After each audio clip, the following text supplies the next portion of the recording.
வணக்கம் Rudra astro TV நேர்களே, நான் உங்கள் அன்பான சயின்டிபிக் வேதிக் அஸ்ட்ராலஜர் அஸ்ட்ரோ அருஞ்சி பேசுகிறேன். நல்லது நினைப்போம், நல்லதே நடக்கும். இப்ப பாத்தீங்கன்னா, கடக லக்னத்துல பிறந்தவங்களா இருந்தாலும் சரி, கடக ராசியில பிறந்தவங்களா இருந்தாலும் சரி, உங்களுக்கு மிகவும் முக்கியமான கிரகம் என்னன்னா சந்திரன். அவர்தான் உங்களோட உடல், உள்ளம், மனசு, உங்களுடைய செயல்திறன், நேச்சுரல் டெண்டன்சி என்று சொல்லப்படுகிற உங்களுடைய பர்சனாலிட்டியை ரூல் பண்ணக்கூடிய ஒரு கிரகமாக கடக லக்னத்தோட அதிபதியாகிய, கடக ராசியோட அதிபதியாகிய சந்திரன் வருகிறார். அவர் எந்த அளவுக்கு திக்பலம் பெறுகிறார், ஒளி பெறுகிறார்.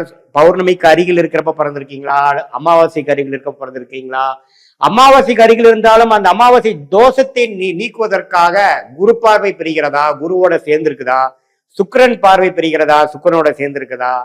சுபர்களின் தாக்கம் இருக்கும் பொழுது ஒரு திக்பலம் பெற்று நல்ல ஒரு வாழ்க்கை வாழ்வதற்கும் சனி, செவ்வாய், ராகு, கேதுங்கிற பாவகிரகத்தோட சேர்க்கையிலேயோ பார்வையிலேயோ இருக்கும் பொழுது கொஞ்சம் ஜாதகரை டிஸ்டர்ப் ஆகி ஒரு மாதிரியான ஒரு அது கொஞ்சம் டீட்டெயிலா பாக்குறப்பதான் எத்தகைய ஒரு வாழ்க்கைங்கிறது தெரியும். ஸோ அது மாதிரி ஒரு வாழ்க்கையை வாழ போறாருங்கிறதும் நம்ம புரிஞ்சுக்கிறோம்.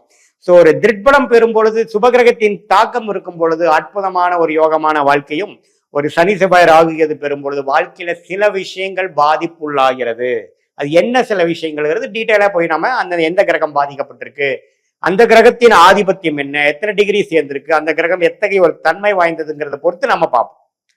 ஸோ சந்திரனுங்கிறது மிகவும் முக்கியமான ஒரு கிரகமாக தெரிந்து கொள்கிறோம். கடகலக்கணம் கடகராசிக்காரர்களுக்கு ஓரளவுக்கு ஒளி இருக்கும் பொழுது நல்ல வாழ்க்கையும், ஒளி குன்றி இருக்கும் பொழுதும், ஒளி இல்லாத கிரகமாகிய பாவ கிரகமாகிய சனி செவ்வாய் ராகு இருக்கும் போதும் பாவத்துவம் அடைந்து பாவக்கர்மாவை கழிப்பதற்காக இந்த வாழ்க்கையில சில நேரங்கள் நம்ம செலவிட வேண்டும்.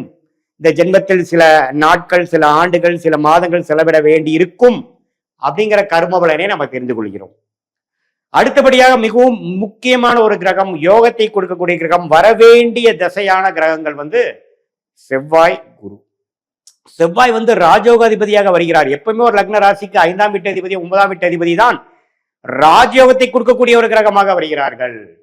5ஆம் வீட்டு அதிபதி வராத பட்சத்தில் பாத்தீங்கன்னா, அந்த செவ்வாய் பாத்தீங்கன்னா சந்திரனோட நட்பு கிரகமாகவும், குருவும் பாத்தீங்கன்னா சந்திரனுக்கு நட்பு கிரகமாகவும் தான் வரும். அதுதான் இந்திய வேத ஜோதியோட அடிப்படை. யார் உங்களுக்கு நன்மை பயக்கக்கூடிய கிரகமாக வருகிறாரோ அந்த கிரகம் உங்களுடைய லக்னாதிபதி ராசி அதிபதிக்கு நண்பராக வருவார். அதுதான் அடிப்படை.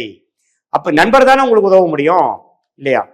சோ அப்படி இருக்கும் பொழுது செவ்வாய் மிகவும் நன்றாக இருந்து திக்பலம் பெற்று அதெல்லாம் என்ன பலங்கிறது ஒரு டீட்டெயிலா இன்னொரு வீடியோல பார்க்கலாம். நல்ல அமைப்புல இருக்கும் பொழுது நல்ல ஒரு கர்மாவை, வாழ்க்கையில வெற்றி பெறக்கூடிய அமைப்பு, குழந்தைகளால மேன்மை, தொழில் மேன்மை, புகழ், எல்லாத்துலயுமே ஜெயிக்கக்கூடிய அமைப்பு.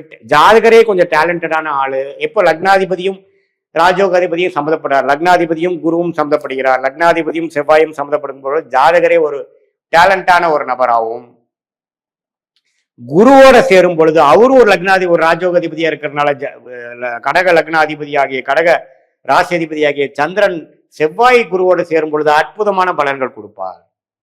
அதே சமயத்துல செவ்வாய் சனியோட சேர்ந்து ராகுவோட சேரும் பொழுது நான் சொன்ன பலன்கள் குறையும். நிறைய வாய்ப்புகள் இருந்து நான் அதை யூஸ் பண்ண முடியல, கைக்கு வந்தது வாய்க்கு வரவில்லை அப்படிங்கிற மாதிரி ஒரு தாக்கத்தை கொடுக்கக்கூடிய ஒரு கர்ம வினைகள் உங்கள் வாழ்க்கையில் செயல்பட நீங்கள் பார்ப்பீர்கள், குறிப்பாக அந்த செவ்வாய் திசையில. அதே சமயத்துல குரு நீச்சமா போயிட்டார், ராகுவோட ஒரு 5 டிகிரிக்குள்ள போயிட்டார், சனியோட சேர்ந்து விட்டார் அப்படிங்கிற மாதிரி ஒரு இக்கட்டான ஒரு சூழ்நிலை இருக்கும் பொழுது, இருக்கக்கூடாத இடத்துல இருக்கும் பொழுது, என்னதான் ராஜயோக திசை நடந்தாலும் சில விஷயங்கள் எங்களுக்கு திருப்தியாக இல்லை, சில வாழ்க்கையில சில செட்பேக்ஸ் நான் ஃபேஸ் பண்ண வேண்டியதா போச்சு அப்படிங்கிற மாதிரி ஒரு அமைப்பு கொடுக்கக்கூடிய அமைப்பு இருக்கு. ஸோ அதே ஒரு நல்ல மேன்மையாக 9ஆம் வீடுங்கிற பாகிஸ்தானத்துக்குள்ள கனெக்ட் ஆகும் பொழுது, 5ஆம் வீட்டுல கனெக்ட் ஆகும் போது ஆட்சி உச்சம் பெற்று நட்பு வீட்டுக்கு குறையாமல் இருக்கும் பொழுது அற்புதமான பலன்களை இந்த செவ்வாய் திசையும் குரு திசையும் கொடுப்பார் கடகலக்ன கடகராசிக்காரருக்கு நீங்க தெரிஞ்சு கொள்ள வேண்டும். இதுதான் ஒரு மிக முக்கியமான ஒரு 3 கிரகங்கள், சந்திரன், குரு, செவ்வாய். கடகலக்கணத்துக்கு மிகவும் சுமாரான பாவக்கர்மாவை கொடுக்கக்கூடிய கிரகமாக சனி வருகிறார். சனிதான் 6ஆம் வீட்டு 7ஆம் வீட்டுக்கும் 8ஆம் வீட்டுக்கும் வருவதனால அட்டமாதிபதியாக வரனால் சனி திசை நடக்கும் பொழுது கேர்ஃபுல்லாக இருக்கணும். சனி ஓரளவுக்கு திட்பலம் பெற்று சுபர்களின் தாக்கம் இருக்கும் பொழுது ஓரளவுக்கு பரவாயில்லைங்கிற மாதிரி இருக்குமே ஒழிய, சனி ராகு செவ்வாயோட ஒரு க்ளோஸ் காம்பினேஷன் இருக்கும் பொழுது, பார்வையில் இருக்கும் பொழுது ஒரு பாவத்துவமான ஒரு பிரச்சனைகளும் வாழ்வாதாரமே கொஞ்சம் கெடுற மாதிரியும், திருமண விஷயங்கள், குழந்தை விஷயங்கள், ஆயுசுக்கு ஒப்பான கண்டங்கள், அது மாதிரி விஷயங்கள்லாம் கொடுக்கறதுக்கு வாய்ப்புகள் இருக்கு. அது மாதிரி ஒரு பாவக்கருமால தான் நம்ம பிறந்திருக்கோம். குறிப்பா சனி திசையில கண்ணுக்கு எதிராக அது மாதிரி பார்க்க வேண்டியது வந்துடும் அப்படிங்கிறது நம்ம தெரிஞ்சுக்கிறோம். ஸோ உங்களுடைய கடகலக்கணம் கடகராசிக்காரர்களுக்கு சனி எங்க இருக்கிறாருங்கிறது நம்ம முக்கியம். சனி திசை எப்போ நடக்க போகுதுங்கிறது முக்கியம். சனி புக்திகள்லாம் நீங்க கேர்ஃபுல்லா பார்க்கணும். எது மாதிரி தாக்கத்தில் இருக்கார்? குரு சுக்கிரன்கிற சுபகிரகத்தின் தாக்கத்தில் இருக்கிறாரா, ராகு செவ்வாய்ங்கிற பாவகிரகத்தின் தாக்கத்தில் இருக்காராங்கிறது பார்த்து தெரிஞ்சுக்கணும். இதுதான் ஓவராலான ஒரு அமைப்பு. சரி, இதை தவிர்த்து ஒரு நியூட்ரலான அமைப்பு இருக்கக்கூடிய கிரகம் ஆகிய 2ஆம் வீடு தனஸ்தானாதிபதி ஆகிய சூரியன் எப்படி இருக்காருன்னு நீங்க பாத்துக்கணும். சூரியன் நல்ல இடத்துல இருக்கும் பொழுது நல்ல ஒரு தன லாபங்கள் கொடுக்கக்கூடிய அமைப்பு. சூரியனே 11ஆம் இடத்துல இருக்கிறார், ரிஷபத்தில் இருக்கிறார், அற்புதம். சூரியன் 10ஆம் இடத்துல இருக்கிறார், அற்புதம். ஆனா சூரியன் 4ஆம் இடத்துல ரீச்சமா போயிருக்கிறார், கொஞ்சம் கேர்ஃபுல்லா இருக்கணும். ஏன்னா அந்த ஸ்தான பலம் குறைஞ்சாலும் சரி, திக்பலம்ங்கிற விஷயங்களுக்கு இல்லைனாலும் சரி, நிஷ்பலம் பெற்றாலும் சரி, அதே சமயத்துல பாவத்துவம், திக்பலமே இல்லாமல் பாவத்துவம் சூரியன் சனியோட சேரும் பொழுது பாவமான ஒரு கர்மா. அப்பா விஷயங்கள் சரியில்லை, அரசு விஷயங்கள் சரியில்லை, எலக்ட்ரிக்கல் விஷயங்கள் சரியில்லை, கொஞ்சம் ஜாதகர் சூரிய திசையில டிஸ்டர்ப் ஆவார் என்ற விஷயத்தை நீங்கள் புரிந்து கொள்ள வேண்டும். இதுதான் பாத்தீங்கன்னா சூரியனோட விஷயங்கள். ஸோ மற்றபடி பாத்தீங்கன்னா ஓரளவுக்கு நியூட்ரலா வரக்கூடிய கிரகம் பாத்தீங்கன்னா புதன். கடகலக்கணத்துக்கு புதன் பெரிய ஒரு நன்மை கொடுக்கக்கூடிய கிரகம் கிடையாது. ஏன்னா சந்திரன் என்னதான் புதனுக்கு பிடிக்கிற கிரகமாக இருந்தாலும் புதனுக்கு சந்திரன் பிடிக்காது. அப்படிங்கிறப்ப புதன் திசை மிகவும் சுமாரான ஒரு பலனை தான் கொடுப்பார். இதுல பாதகாதிபதியாக வரார் யாருன்னு பாத்தீங்கன்னா சுக்கிரன். சுக்கிரனுக்கு சந்திரனுக்கும் அவ்வளவு ஒன்றும் நட்பு நிலைகள் இல்லாமல் பட்சத்தில் சரராசிக்கு பாதகாதிபதியாக 11ஆம் வீட்டு அதிபதியாக வரனாலும் சுக்கிரனே 11ஆம் இடத்துல இருக்கும்போது பாதகத்தை கொடுத்து விடுவார். பாதக வீட்டுக்கு கனெக்ட் ஆகாம இருக்கிறது சுக்கிரனுக்கு நல்லது. அதிக திட்பலம் பெறும்பொழுது அந்த பாதகத்தின் வேலை செய்து விடுவார். அதுவுமே ஒரு இக்கட்டான ஒரு கர்ம வினையை கொடுத்து விடுவார் என்பதை நீங்கள் தெரிந்து கொள்ள வேண்டும். அதே ஒரு சனி செவ்வாய் தாக்கத்தில் இருக்குது, ஒரு ராகுவோட சேர்ந்து இருக்கிறனா அந்த பாதகத்தை செய்ய முடியாத அளவில் இருக்கிறாருங்கிறது நம்ம தெரிஞ்சுக்கணும்.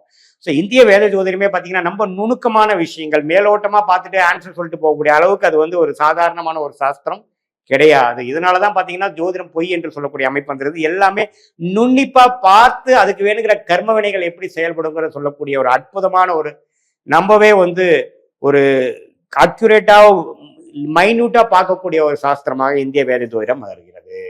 இது நான் சொன்னதெல்லாம் ஒரு பொதுவான கருத்துக்களை ஒழிய உங்கள் ஜாதகத்தில் ஒரு கிரகம் எந்த டிகிரியில் இருக்கார், எந்த நட்சத்திரம் இருக்கிறார், நட்சத்திராதிபதி எப்படி இருக்கிறாருங்கெல்லாம் பொறுத்துதான் உங்களுடைய கர்ம வினைகள் படிப்படியாக தசா புக்திகள் அந்தரம் சூக்ஷம்ங்கிற வழியில வந்து செயல்படுதுங்கிறத நீங்க தெரிஞ்சுக்கணும்.